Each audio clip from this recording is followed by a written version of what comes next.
everyone. If you haven't met me in the office before, my name is Dr. Juli Owens, and I work here at GCNC.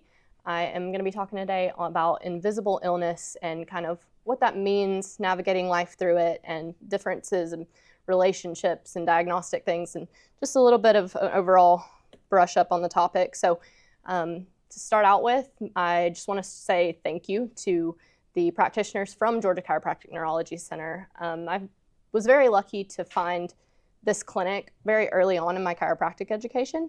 I got in here probably first, second quarter, and got to be around here for about 3 years as a student, just shadowing and watching patient care. Then I got to be a little bit more intimately related with the patients here for my 6-month internship, and then hired on after that. So I just want to say a big thanks to the practitioners here. If you've ever been in these four walls, you understand the wealth of knowledge that they have, and I'm always very appreciative of them pouring into me, the practitioners here, past and present.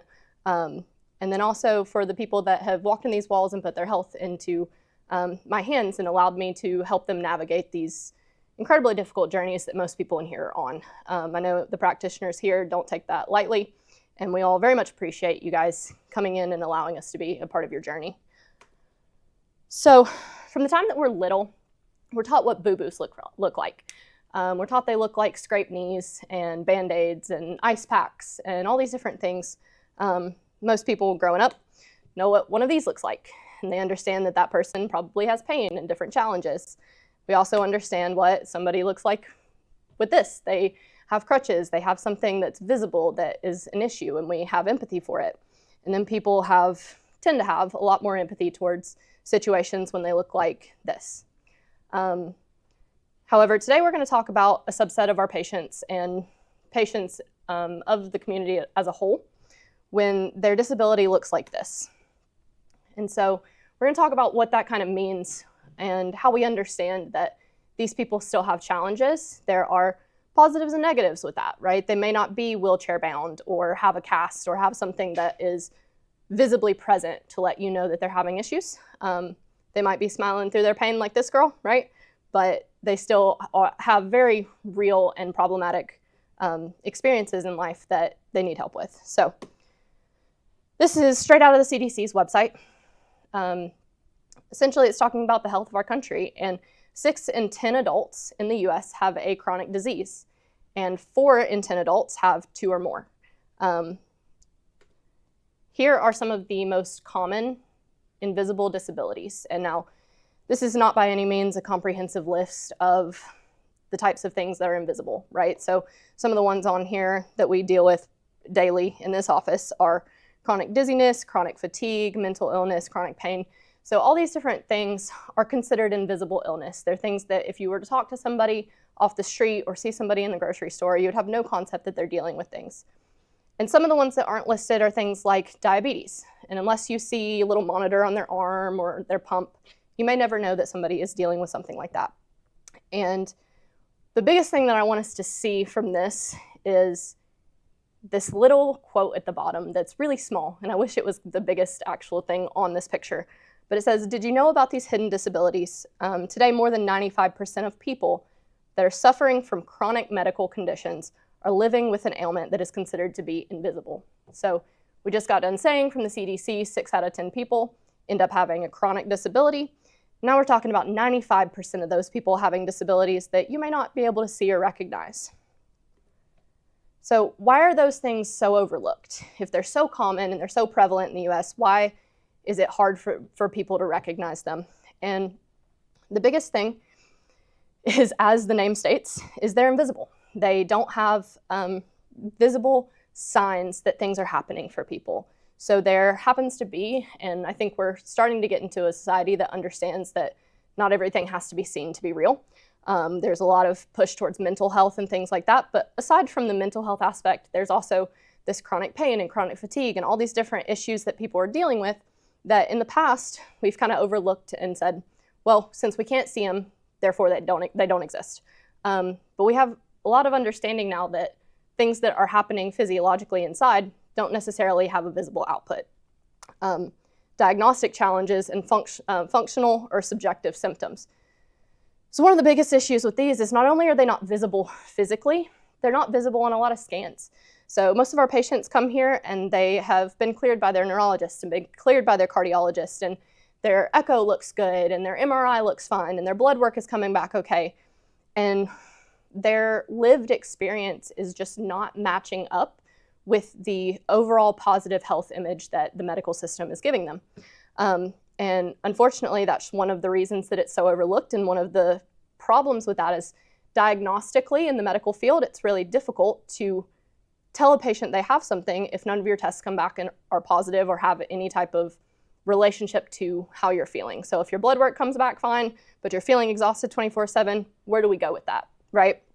And then often when those things occur, our symptoms are dismissed or basically pushed off into being a psychological experience. And there's a lot of reasons for that, and I don't want to by any means bash the medical field, because I think aside from here and there, there's a bad egg everywhere in every profession.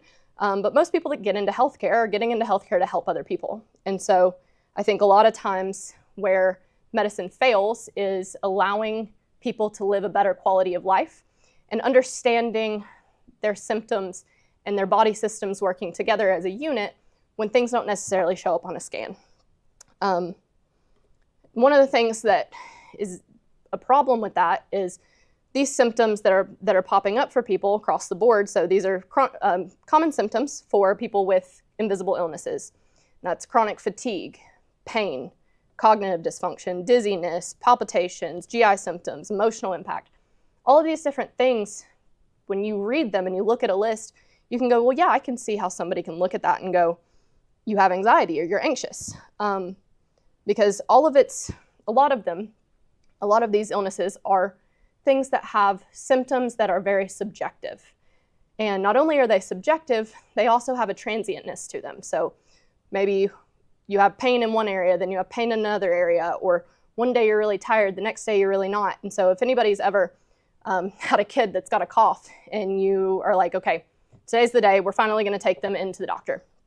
You know that the second you sit down, that kid's not gonna cough for the next 30 minutes during that visit until you walk right out the door, right? And so people have those experiences where they go to their doctor, they've waited 6 months for an exam at this place that's supposed to help them out with their symptoms, and they get there and they're like, I'm having a good day, right? And so it makes it hard diagnostically in medicine to go, here's your symptoms, and that means you have XYZ. There's just a plethora of things that it could be, and then with the lack of imaging and things like that, makes it hard to kind of diagnose. So because of that, there's a diagnostic delay for most people. Fibromyalgia is one that it's a less common diagnosis now. There's a lot of different subsets of pain disorders and things that it has become. But even fibromyalgia that has been around for a long, long time, we understand it takes about 5 years to get that diagnosis. Chronic fatigue syndrome, 4 to 8 years. POTS, that we're gonna zone in on here in a minute, takes an average of 4 to 6 years to get a diagnosis. It's often misdiagnosed as anxiety. So like the things that we just talked about, a lot of the symptoms overlap. And so oftentimes if your symptoms are matching up with all those things that we just talked about, they go, well, you're anxious, try this anti-anxiety medication.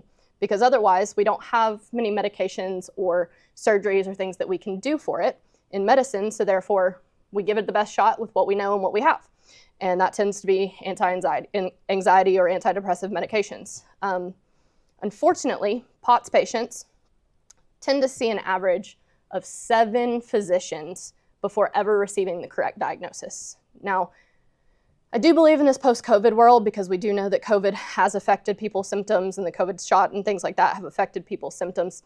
With POTS, we are seeing an uptake of diagnostic, of people being diagnosed a little bit earlier with it. But on average, it takes people 7 different physicians, 4 to 6 years to see a diagnosis of POTS. 75% of those patients with POTS that are initially misdiagnosed. And then there is, unfortunately, a gender bias when it comes to that diagnosis. So women tend to take about 2 years longer than men to get a POTS diagnosis. For me personally, I think that has a lot to do with the fact that women were not even put into things like research studies until the mid-1990s. Their hormonal cycles and things like that were considered to be too fluctuating and too variable for them to be true test subjects.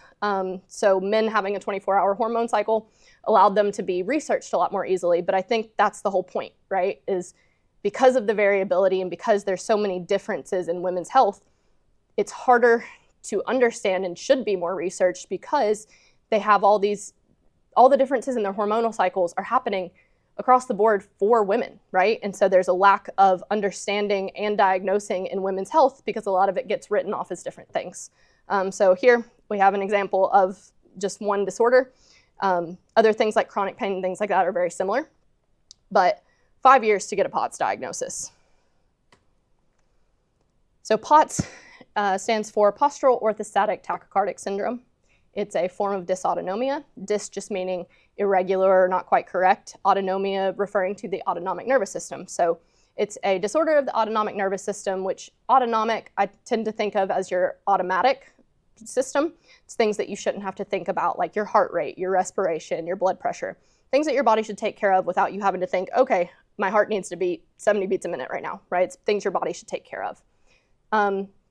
To get a POTS diagnosis, you have to have an excessive heart rate increase of greater than 30 beats a minute, or 40 in teens, due to a change in body position. So that can be from seated to standing, or that can be going up and staying, having a sustained increase in that heart rate by 30 beats for a 10-minute test. So diagnostically, they go in, they either do an active stand test, or they do a tilt table test that most people are more familiar with. Another way that they test it is a 10-minute heart rate or blood pressure reading.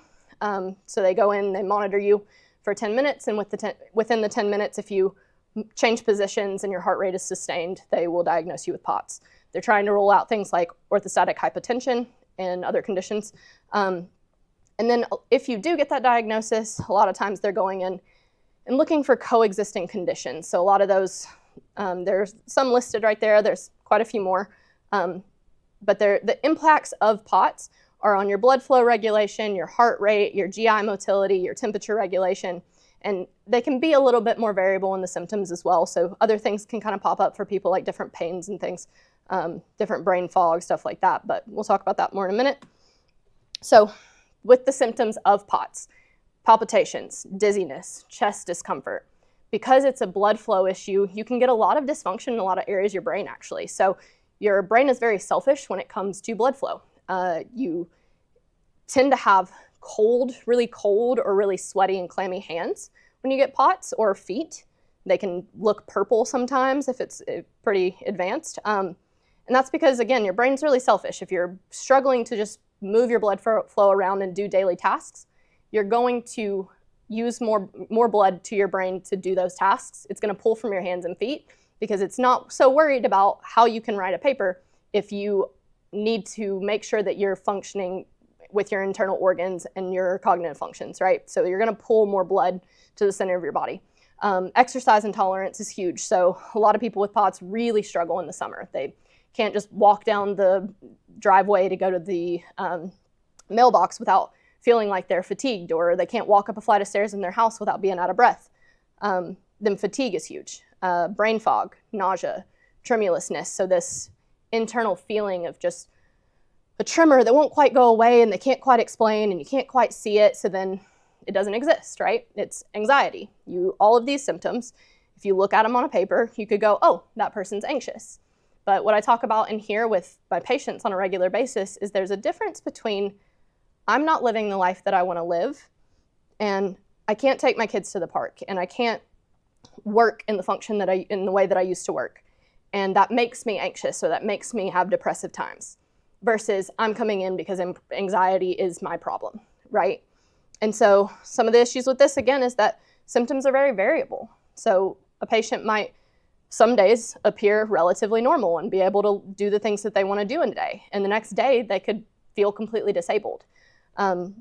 So one of the things that we know causes this is a post-viral infection, right? So again, most recently, COVID has kind of flared up this whole like TikTok conversation and all these different medical conversations about POTS, because we know that post-viral infection, you can get it. Now, the practitioners in here have been treating POTS for a very long time, even before COVID, and we're just now seeing a true uptake of those types of cases because of the viral effects and people understanding that those viruses can do that. But viruses could do that before COVID-19, right? So we had mono and all different types of viruses that can attack things in your brainstem and give you those symptoms.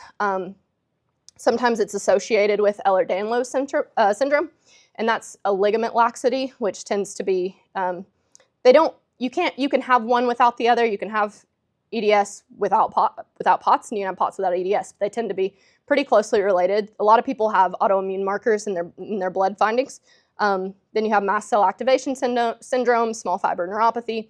So those different types of things can be associated with it, but they don't have to be, right? And then one thing that we've seen well prior to COVID was a secondary presentation of it. So that's typically means things like I got a head injury or I had a concussion playing a sport or having a car accident. And now my autonomic nervous system isn't working. So head injuries and things like that can cause you to have things like POTS, where your autonomic nervous system isn't functioning as appropriately. So we've been seeing that for a really long time. And then the biggest one that is an issue, especially diagnostically, is idiopathic POTS. So it's essentially you're living your life, you're going through your day-to-day, and so at some point your system stops compensating and working in an appropriate manner, and you have no clue or true reason what caused it, right? So you go in, you're like, nothing's changed, but all of a sudden I'm getting sweaty and my heart rate feels like it's beating out of my chest and all these things are happening. And it makes it diagnostically more difficult to come up with a reason because it's idiopathic. It just means we don't know why, right? Now, they're still treated in very similar ways, regardless of how you got the POTS diagnosis or you got POTS. But essentially, you're going to have these symptoms and not know why. The cause isn't necessarily important to the treatment. All right, so who gets POTS? According to the research, an estimated 1 to 3 million Americans are affected by POTS. There's a really big discrepancy there, and 1 million and 3 million are very different figures, but I do believe a lot of that has to do with it being, one, underdiagnosed due to the symptom complexity and the overlap with anxiety. It also has to do with that 75% of POTS patients that get misdiagnosed initially. So the numbers in research say anywhere from 1 to 3 million Americans that deal with it. And the majority of those Americans are women. So 80 to 85% of POTS diagnoses are female. Typically they're aged 15 to 50. We see 15 to 30 be a little more relevant, but the unfortunate fact is that it predominantly affects women, and then women take, on average, 2 years longer to get diagnosed. So again, we're looking at this issue with it being underdiagnosed, and that since COVID, it definitely has changed a little bit because there is an understanding that COVID is causing it. But in general, 1 to 3 million Americans affected. So this page isn't necessarily our treatment approaches, it's just treatment approaches in general. So what tends to happen is a lot of people end up waiting 6 months, 9 months, a year to get in to see these specialists to diagnose them with POTS. And it's a little bit silly to me because the way that it is diagnosed, you are checking your heart rate, and then you're being either told to stand up, or you're changing position, or you're put on a tilt table where they move you through space and see what it does. So within a few minutes, you can literally check and see, okay, this person's heart rate has gone up. But unfortunately, with that delay, a lot of times people wait a really long time to even have that test done. But then when it comes back and it says, okay, yep, you have it, here's your POTS diagnosis, and you go back in and you say, okay, what now? A lot of my patients, what they've run into is they're literally told, go home, drink a lot of water, take a lot of salt so that water is getting into your cells, and then wear compression pants and get yourself gradually walking or gradually doing some form of physical activity. And unfortunately, for a majority of cases, it's just not quite beneficial. It's a Band-Aid or palliative at best. It is essentially masking those symptoms, and you're going in and you're allowing your body to have more fluids and do things that help with that symptomatology, but you're not fixing the root cause of it. And another thing that happens regularly, and which we do not do, it's outside of my scope of practice, but medications that people get put on, beta blockers, essentially those tend to be for people that have a really high sustained heart rate, so you don't want to have that heart rate going super high all the time, so they'll put you on beta blockers. It kind of helps calm that heart rate down, which can kind of mask your symptoms again. The other thing that happens really commonly is medications like Midodrine. The concept of those makes a lot of sense logically. you're having problems pushing fluid around your body, right? And so the more fluid you keep in your body, the easier it is to push fluids around your body. So the increased water, things like midodrine, they're supposed to all help you just have an easier time on your system to function by pushing blood flow around to different areas. If you get in with a really good doctor, sometimes they'll prescribe the medication and prescribe you to go to PT. And a lot of what that looks like is just trying to do that reconditioning where you get yourself a little bit more physically active as time goes on. But that's where I put the GCNC difference. And that is where what we do here, clearly I have a bias, I work here. I've seen patients do amazing things from the treatments that we do with them. But it's very different than what you're going to get in your typical medical route. What we do is go in and we do a 3+ hour exam when you first start, and you're in with a practitioner on every single one of those visits. So you don't come to me and I do an exam and then I write up a care plan and say, okay, you have this disorder, so therefore you do these things at these visits, and then for these visits you do these things. There's no protocol-based care here. So everything is based purely off of what is happening for you in that moment. So we go in and we check your system and we see, hey, what areas of your brain are not as functional as others? What areas of your brain are working better? And then we go in and we do therapies that affect those areas. But what doesn't happen in here that does happen in a lot of places is you get pushed off and they go, okay, here's your tech that you're going to work with. You may not see the doctor every visit. You have a protocol. Sometimes I go in to treat a patient and I have an idea of what I think I want to be doing that day, and their system just isn't ready for it, or their system is already doing better and can handle more. So everything we do is so personalized to what's happening for you in that moment that we do things like tilt table therapies versus just the test. We don't put you on it and go, okay, where do you have a heart rate increase? We know your heart rate increases. Where does it increase? And where before it increases can we do therapies to help build your system to work in ways that are more functional through those areas of space or through those areas of gravity to be able to stand up without your heart rate increasing to a level that's uncomfortable or not appropriate, right? So then we talk about the burden of being invisible. And this is a really big aspect of invisible illness, is the burden of not having that visible, outward, physiological, people can see it issue, to where you have been a lot of times going through this health journey where you have gone and seen multiple practitioners, and you've been on a multi-year long journey where your inward feelings don't match your outward appearance. And it's very isolating and it's very invalidating. And so one of the burdens of that is the fact that because there are pros to not being in a wheelchair, but a lot of people understand that when someone's in a wheelchair, they're having difficulties with their health, right? And because you don't have those things, it can be very invalidating and then very isolating, because oftentimes you don't get into a community, even though there are so many people in the world that have these issues and have invisible illnesses. A lot of people don't get into places where people talk about them or understand them, and then they feel very isolated. When I first got in here, I had a lack of empathy for the lack of empathy.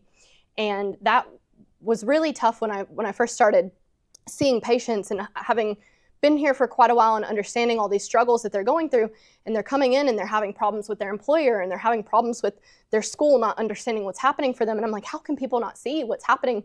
They're exhausted and they're this and they're that. But then I try to click myself into the other side of the coin, and I go, okay, if I'm an employer and my star employee is coming in and one day they're able to crush all their work and get everything done and be doing other people's jobs and, just shining as an employee, and then the next day they're in a space where they can't hardly get out of bed. And having that transientness of symptoms from the other side, it's hard to understand because there's a lack of education around what's happening for them. One of the things that happens with school kids, we see pretty regularly, and even for people in the workplace, you have to have when we talk about brain fog or cognitive dysfunction, when you are a really high functioning person, you have to have a massive decline in that cognitive function for people to medically view it as a problem. So that being said, if you are an A+ student in school, or you are the shining star employee that does everything right, and you come in and you have gotten a COVID infection, let's say, and you now have POTS and you're struggling to get blood to your frontal lobe and you're struggling to think and you're struggling to do cognitive tasks. You might have been an A+ student that walked into a room, didn't need to study, barely had to do anything, and could make those grades. And now you're working really hard to just get a B, right? But the problem is you're not failing. You're not at risk of needing to drop a class. You're not in this zone where we go, oh, well, that's problematic. But for you, you know that you optimally function walking into classrooms and making A's, right? Or at work, you are able to do all these tasks and you're able to be the star employee. And then you start to have struggles where you can't keep your focus and you can't have enough energy to get the tasks done the day that you need to get done. And you're still performing, you're still getting your daily tasks done, but you know it's not in a way that you want. And so when you look at those things and you do, cognitive testing and things like that, you still do pretty well, because before you were in the 90th percentile. Well, now you're in the 70th percentile. The 70th percentile is still much better than the 50th percentile. So therefore, you're fine, right? The scans look great. You know you're not functioning in the way that you want. And that's what we help people try to get back here. And then another thing that happens with this burden is family strain. So that could be something as simple as your family does dinner every Saturday or every Sunday. And one week you go and you enjoy yourself and you have fun with your family. And the next week you go and you have to leave within a few minutes, or you decide you don't want to go because sensorily it's really tough for you. So all the different sensory stimulus that people don't think about until they're a problem. There's people talking. There's people talking across the room. You're trying to have a conversation with the person in front of you, but dad's in the corner having a conversation with mom, and you can't think about what's happening in front of you because those things are happening to the side of you. And what just happened, right? Why are you crashed? Why are you exhausted? There's kids running around. They've always run around. Last week they were running around, but this week it bothers you, right? And so the transientness of those symptoms can be a really big burden for people. And so the importance of validation by clinicians and by those support networks are really important in these types of cases, because oftentimes they've been invalidated for so long, they really need that mental support to try to get through this illness. So invisible illness needs visible support. And like we were just talking about, the importance of just believing your spouse or sibling or family member, whoever it is, the importance of just believing them through this whole journey that has been very invalidating for them can quite literally be life-changing. Educating families and educating employers and educating school systems and educating the people that are there to be in an environment like work or school where they're trying to do the best that they can to help you anyway, but they just don't have the understanding and the background knowledge to be able to do the things that you need. Educating those groups of people can be incredibly important for you to have the best lived experience that you can have while you're experiencing these symptoms. The use of disability accommodations. I have lots of school-aged and high school and college-age kids that come in that ask for disability accommodations. And the problem is a lot of schools, understand things like I tore my ACL and therefore I need a closer parking space so that I can go to class. Unfortunately, with it being an invisible disability, people don't understand, or they make you work really hard sometimes to prove that you have these conditions where maybe you need a closer parking space because walking to class in and of itself is going to be fatiguing for you. And then you have to sit through it and cognitively be able to function. And you're already struggling just to get there. If you don't get these accommodations, you're struggling just to get there, and now you're struggling in the class. And so things like that are a lot more misunderstood and need to be educated on. The importance of pacing. So, one of the biggest things that we encourage people to do is pace themselves along the process. So if they know that they have multiple things they need to do in a day, or multiple things they need to get done in a week, let's say, they try to space those things out so that they have the energy to be able to go and do those things. Then the role of advocacy organizations, but not even just organizations, just patient advocates. Patients can often get very tired of being their own advocate. When you have had to go and share your story over and over to different people to try to come up with what's going on for you, sometimes they just need that family member or that friend that'll go with them and talk about it. Or they need, these advocacy organizations that push for things like schools to give more accommodations. So those things are really important for them to be supported. And I get asked probably on a daily basis, how do I explain this to my friends and family? How, what can they do that can be beneficial for me? One of the biggest things is just to listen. I know that sounds very silly and simple, but listening and validating and not making somebody prove that they have this disorder is helpful in and of itself. And then avoiding phrases like just push through it or you don't look sick. Just push through it is one where it's like, I'm pretty sure they've already thought about that, and I'm pretty sure if they could, they would, right? Most people already are pushing through it, and they're on days where they have really high symptoms, but they have things they need to go do.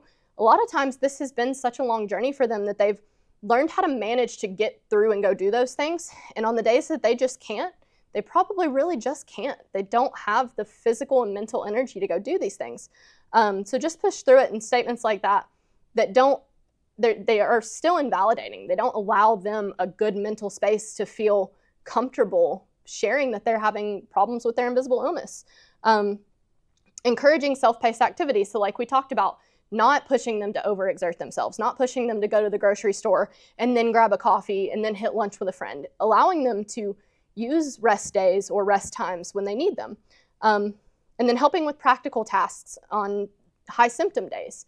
So just having a day where you go, hey, I know you're not feeling really good today, I'm gonna pick up dinner, can mean the world to somebody that's dealing with this on a daily basis. And then something that a lot of people don't do is try to understand and learn what's happening for your family member or whoever it is, what's happening for them, what's going on with their condition, what does their condition cause, and what does their condition look like for the average person. It helps reduce misunderstandings. So things like we talked about where you want to go have dinner with your family, but you just don't feel up to it, right? It reduces that misunderstanding that they don't want to be there. Because a lot of these people, if they could just live their lives in the way that they wanted to, they would be there. They would show up. They would, be at all the events. But they unfortunately can't. And so reducing the amount of misunderstandings you have about what's happening for them can be really, really helpful. So some of the phrases that I like, and this is, again, going to sound very basic, but I believe you, right? A lot of times, having been through this whole journey, people feel misunderstood and feel like the things that they're saying aren't believed. So just simply telling your person, I believe you, can be incredibly impactful. And then things like, how can I help you today? One phrase that we tried to not use in the office is, how are you? And that is just, a basic question of human decency that people use constantly. Hey, how are you? Everybody gets the blanketed answer, oh, I'm fine, or I'm good. We try to not use that in the office. So if you come in and you say, hey, Dr. Owens, how are you doing today? I usually try to respond with something like, I'm doing really well. I hope the same for you. Because we know in here, if you're making it into these four walls, the chances that you're doing well are pretty low. You wouldn't be here if you were doing well, right? And so while family members and friends use that phrase because that's the phrasing that they know to use to try to show you that they care, oftentimes things like, how are you doing? How are you doing? How are you doing? You hear it so much, especially when people know that you have problems, that it becomes this almost negative impact on you where then you have to think about, how am I actually doing? And who is this person? Do I actually share that I'm not doing well today? Or do I just do the blanketed statement and say I'm doing fine, right? And so phrases like, how can I help today they're very different than how are you today, right? Do you want me to come to your appointment with you? Just, again, being there, giving that support, letting people know you care. You don't have to pretend to be okay around me. That's huge because a lot of these people, like that very first picture we saw, they are living an experience where they go out into the world and they smile and they grit their teeth and they get done the things they need to get done. So allowing somebody to just be present and not feel well in your presence is incredibly, incredibly helpful. So just some last minute things. These are resources. And one thing that I love that we do at Georgia Chiropractic Neurology Center is we are a resource for our patients. I don't believe that any one practitioner is an end-all be-all. So we have people that manage their symptoms with other practitioners, other different types of therapies and modalities and all these different things. And one thing that I love that we can do for people is just be a sounding board. So people call in and they'll get free consults and we just have a conversation with you on the phone and say, hey, these are kind of some of the directions we think could be good for you. Sometimes that's our clinic, sometimes it's not, right? But every practitioner here is more than happy to have a conversation with you about your health and what's going on, and different resources that you can use. I threw up a couple of different ones on here. There's Dysautonomia International, and then there's one called Standing Up to POTS. I think it's standinguptopots.org. So those ones are just different websites that give educational material and different things that you can do to deal with your POTS outside of here. Other things like there's a lot of books and podcasts and support groups that have come out, especially since COVID with the rise of POTS diagnoses. There's a lot of different things that have come out for you to educate yourself on your disorder. I do think that the way that you advocate for yourself the most is to understand what's happening for you the most. And to do that, you tend to need to educate yourself on the topic. So there's all types of different books and podcasts and support groups. And if you have any questions, you can ask some of our staff about them. We can point you in the direction of the right ones. I will say one thing about support groups. Sometimes there are overarching, don't want to use the word vibes, but vibes of different support groups, right? And some of them are really helpful places that allow you to connect and not feel so isolated. And some of those tend to be places where people go to let out their negativity, where they couldn't do that otherwise in their day-to-day basis. So I do urge you to, if you're going to start looking for support groups, try to find one that has an uplifting spirit to it. There are literal research studies on positive versus negative thinking and how it changes and rewires physically your brain pathways. So I think finding support groups that are actually working in a positive manner is incredibly important. And so some of our key takeaways: invisible illness like POTS are real, they're complex, and they're often misunderstood. Early recognition and empathy changes lives. Diagnostic delays are common, but can be preventable. And then the support and validation from clinicians and loved ones are incredibly therapeutic. So I want to end with this. Your illness may be invisible. You are not. And here at GCNC, all of our practitioners would be more than happy to have a conversation with you to help you through your journey. If you are experiencing any of these symptoms, or anyone you know is experiencing any of these symptoms, I urge you to give us a call. We do a free consultation where we just have a conversation with you on the phone and kind of get an idea of what's happening for you and if we're the best fit for you, or if there's somewhere else that we think would be. So our website's down below, GeorgiaChiropracticNeurologyCenter.com, and you're always welcome to reach out. Thank you for listening, and we look forward to meeting you.